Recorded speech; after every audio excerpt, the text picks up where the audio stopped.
So, week 9 has officially come to a close, and we are going to be doing what we learned from each team. Let's get into it, starting with Thursday Night Football. First thing we learned about the Texans is that Stroud sophomore slump is a real thing. Yes, he was sacked 8 times, and Nico Collins still hasn't come back. It was his first game without Stephon Diggs, but he also just did not play a very good game. He was trying to force passes he couldn't make, and just missing a lot of throws that he should have made. It doesn't help that Fairbairn missed 2 field goals, making it a lot harder to score in this game, but at the same time, at least Joe Mixon had another great game. And what we learned from the Jets is that this team's not dead yet. They were thought to be dead in the water, but if you know Aaron Rodgers, he can go on a run if he needs to.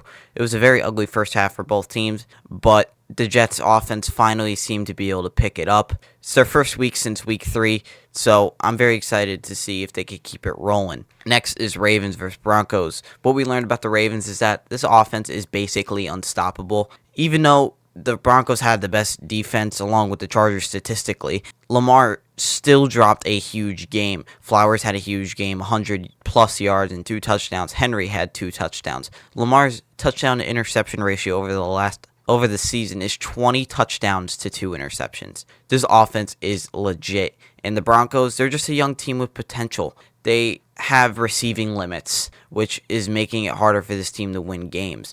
Because when your only target is really Cortland Sutton, you can't expect to win games against good teams. And, just a lot of their weaknesses showed, if a lot of the ones that might be on defense, especially their tackling. Moving on to Raiders and Bengals, and the Raiders just need to blow it up. They fired Luke Getsy, Gardner Minshew got benched. They had less than 220 yards against the Bengals.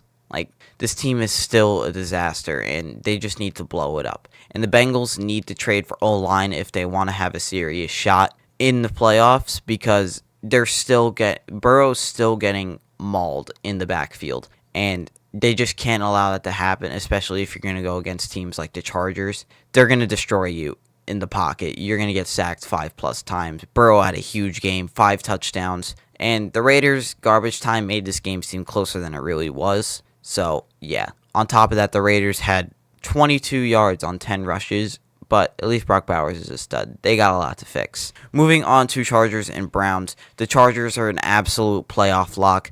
This defense is elite. They are extremely well-rounded. The offense looks great. Justin Herbert finally had his breakout game this season, and surprisingly, the Chargers defense is really good out of the blue. They were ranked 24th last year defense, and now they're ranked 1st overall. I'm very excited to see what I get from this team. They went up 20-3 in the first half.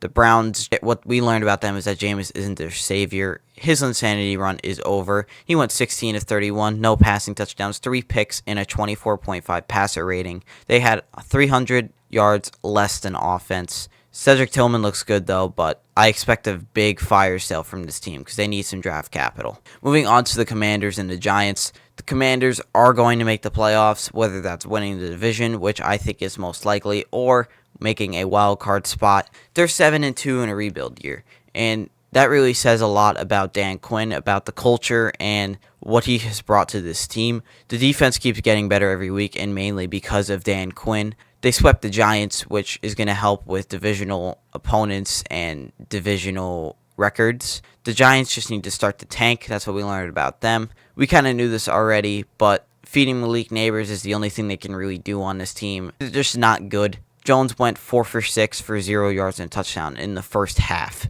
That should just be enough of what I need to say with this team. They have a lot of issues, and if they have pieces to sell, do it. What we learned about the Patriots and Titans games is that the Patriots need a good draft because this team has a lot of potential. And I'm mainly talking about Drake May. He has played pretty good for the couple games we have seen him play. And Ramondre Stevenson seems like he's back to his older form. They just need to figure it out with their draft. They need to really nail free agency in the draft. Titans' defense is still elite. It's not really a surprise there. Pollard had a huge game, mainly because the Patriots' run defense is Swiss cheese. They allowed 300 minus yards, and Lloyd Cushenberry is going to be out for the season, but the Titans weren't really going to be doing anything anyways. So it's more of figuring out what the offense is going to look like for the future. For the Falcons and Cowboys game, The Falcons, we learned that Cousins is in regular form now. He is absolutely cooking. He had another multi-touchdown game.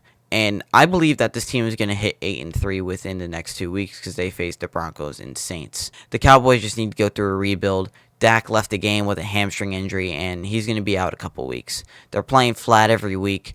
Dak is saying we suck on the sideline. There isn't a run game. This team just needs to go through a full-on rebuild. To Miami and Buffalo. Miami, it's over, man. I'm so sorry, but this is a game you had to win to keep yourself in it. Tua had a great game and is the future at the running back position, but they just keep wasting their opportunities. And this is why the season is pretty much over. They don't have a chance to sneak in. They lost 2 games they should have won, and there's just not another chance for them. And the Bills are going to be a sneaky Super Bowl contender for me. It was a very close game, but they have had 4 straight wins. However, they have 2 tougher games coming up with the Colts and the Chiefs, but with Josh Allen playing at an MVP level and this team being so good they find a way to win a game every week, I expect him to maybe make the Chiefs snap that undefeated streak. Moving on to the Saints and the Panthers, the Saints are just going to deal at the deadline. They need to sell because this team it's a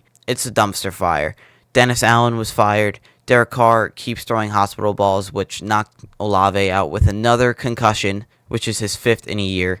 Lattimore is most likely going to be moved, and fun stat is that Dennis Allen had a 3.29 win percentage, and that they outgained the Panthers by 150 plus yards, ran 150 plus yards, won the turnover battle, and lost. They're the first team to ever do that, 275-1. The Panthers, what we learned about them is that this team's actually going to have some potential, and I'm mainly talking about the offense. I'm really liking what I'm seeing from Xavier Legette, Jalen Coker, and Jatavion Sanders. The offense has some potential, and Bryce Young seemed to have a lot more confidence this game. His throwing ability seemed to be a lot better. So there is some optimism down there in Carolina. Moving to the West, we got the Bears visiting the Cardinals, and the Bears, Eberflus needs to go. He's still the problem with this team, and if he's there, you guys aren't ever going to reach the level that you need to reach. He sent Caleb Williams out in garbage time, got him hurt, but nothing severe, and he's 14-28 as a coach, 3-18 on the road. You just can't allow that. No offensive touchdowns, just brutal. The Cards very, very well could easily win this NFC West division. I think it's going to come down to, I don't know, it could come down to everybody. But the running game was huge for them. Amari DiMarcardo, Trey Benson, and James Conner all got involved. It was just a very well-rounded game, winning 29-9 and getting them to a 5-4 record. They also traded for Baron Browning from the Broncos for a 6th-round pick, further bolstering that defensive line. Moving to the Eagles and the Jags, Nick Sirianni is going to keep this team from a Super Bowl. Even though Saquon is completely changing this team and keeping Sirianni's job, Sirianni is still making terrible decisions. They were up 22-0 in the 3rd and somehow almost lost this game. He is a clear, obvious problem with this team, and if he sticks around, they're not going to have any chance to win a Super Bowl. Doug Peterson is also the problem with the Jaguars. Having Dearness Johnson as your first read in a game-sealing play or to keep you in the game is just a horrible decision when you have other players you could be going to like Evan Ingram and Brian Thomas Jr. That's all I really need to say about them. He is a massive problem. Moving on to the Lions and the Packers. The Lions are the clear-cut best team in the NFL. They're a wagon. They've had 28 touchdowns to 24 completions in the last 6 games. However, this team is a little bit dirty. There are some clips going around of defensive players rolling up on Jordan Love's ankle and Brian Branch being ejected for targeting, which I fully believe was targeting. The Packers really need this bye week. Love has a problem with not throwing the ball away. This team's just extremely undisciplined. And listen to this stat. They have the 4th most drops in the NFL, 30 pre-snap penalties, which is the 2nd most in the NFL, and the 2nd worst field goal percentage in the NFL. They're beating themselves. They outgained the Lions in this game. I talked a lot about it in this video, so go check it out. The Rams and the Seahawks. The Rams are going to be a dark horse for a possible Super Bowl this year. The only reason being this defensive line and this offense is absolutely disgusting. Yes, Puka Nacua did come out of the game for an ejection, but they're going to reach 6-4 very easily. Their draft class continues to shine. Cameron Kinchins had a huge game with a pick six and another interception in the red zone. He is going to be a massive piece to this defense. Seattle, there's a lot more to talk about with this team. They need a lot of O-line help because Geno got sacked 7 times. And like I said, he's not the issue still. Yes, he keeps turning the ball over, but I feel like a lot of these could be fixed, and it's mainly because passes being dropped and pressure being put on him so fast. They couldn't afford to lose that game. They really need to win that because that just made their chances to win this division a lot harder. Moving on to Sunday Night Football, we got the Vikings and the Colts. The Vikings offense has fallen flat. I don't know what happened to them. They really need to get going again. Justin Jefferson continuing to be the biggest offensive piece on this team, but Aaron Jones didn't really play much in this game.